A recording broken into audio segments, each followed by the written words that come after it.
យុទ្ធនាការនិយាយថាទេចំពោះព័ត៌មានคล้ายៗជំហានទី2ផ្សព្វផ្សាយដល់សិស្សានុសិស្សជាង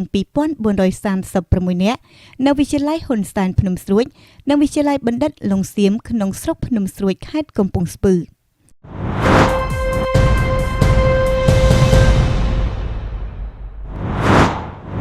កំពង់ស្ពឺយុទ្ធនាការនិយាយថាទេចំពោះព័ត៌មានคล้ายៗជំហានទី2បានបន្តដំណើរមកស្រុកភ្នំស្រួយនាព្រឹកថ្ងៃសុក្រទី10ខែកក្កដាឆ្នាំ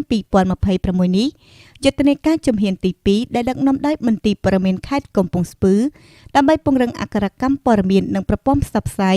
ជូនដល់សិស្សានុសិស្សនៃវិទ្យាល័យហ៊ុនសែនភ្នំស្រួយនិងវិទ្យាល័យបណ្ឌិតឡុងសៀមក្នុងស្រុកភ្នំស្រួយខេត្តកំពង់ស្ពឺក្រោមការដឹកនាំរបស់លោកម៉ែនប៊ុនធាអនុប្រធានមន្ទីរព័ត៌មានខេត្តកំពង់ស្ពឺដែលមានការអញ្ជើញចូលរួមពីលោកគ្រូនាយកនាយិកាលោកគ្រូអ្នកគ្រូនិងសិស្សានុសិស្សសរុបប្រមាណជាង2436នាក់លោកគ្រូនាយកនាយិកាលោកគ្រូអ្នកគ្រូសិស្សានុសិស្សនៃវិទ្យាល័យហ៊ុនសែនភ្នំស្រួយនិងវិទ្យាល័យបណ្ឌិតឡុងសៀមបានបង្ហាញក្តីរីករាយនិងថ្លែងអំណរអគុណដល់មន្ទីរព័ត៌មានខេត្តកំពង់ស្ពឺដែលបានសហការរៀបចំយុទ្ធនាការដ៏មានសារៈសំខាន់នេះនិងបានផ្ដល់ឱកាសដល់សិស្សានុសិស្សទទួលបានចំណេះដឹងអំពីរបៀបនៃការប្រើប្រាស់បណ្ដាញសង្គមប្រកបដោយការទទួលខុសត្រូវព្រមទាំងយល់ដឹងកាន់តែច្បាស់ពីវិធីសាស្ត្រក្នុងការបង្ការទប់ស្កាត់និងចូលរួមប្រឆាំងនឹងព័ត៌មានមិនពិត Fake News នៅក្នុងយុគសម័យ Digital លោកម៉ែនប៊ុនធាអនុប្រធានមន្ទីរព័ត៌មានខេត្តបានមានប្រសាសន៍ណែនាំ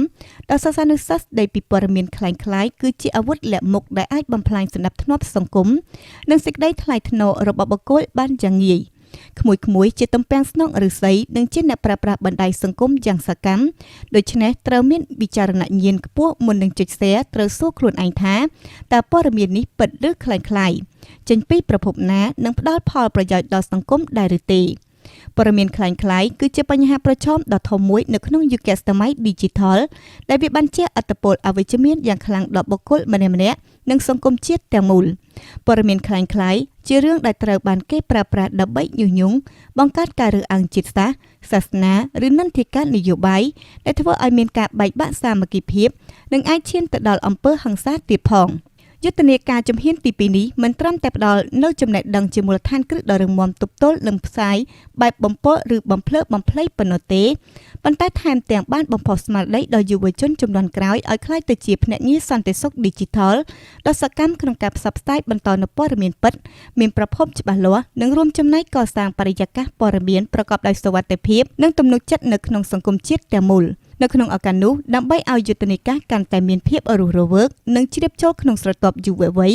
មន្ទីរព័ត៌មានខេត្តកំពង់ស្ពឺក៏មានសំណួរចម្លើយចំណាប់អារម្មណ៍របស់លោកនាយកលោកគ្រូអ្នកគ្រូនិងការបដិញ្ញាចិត្តរបស់សិស្សានុសិស្សផងដែរ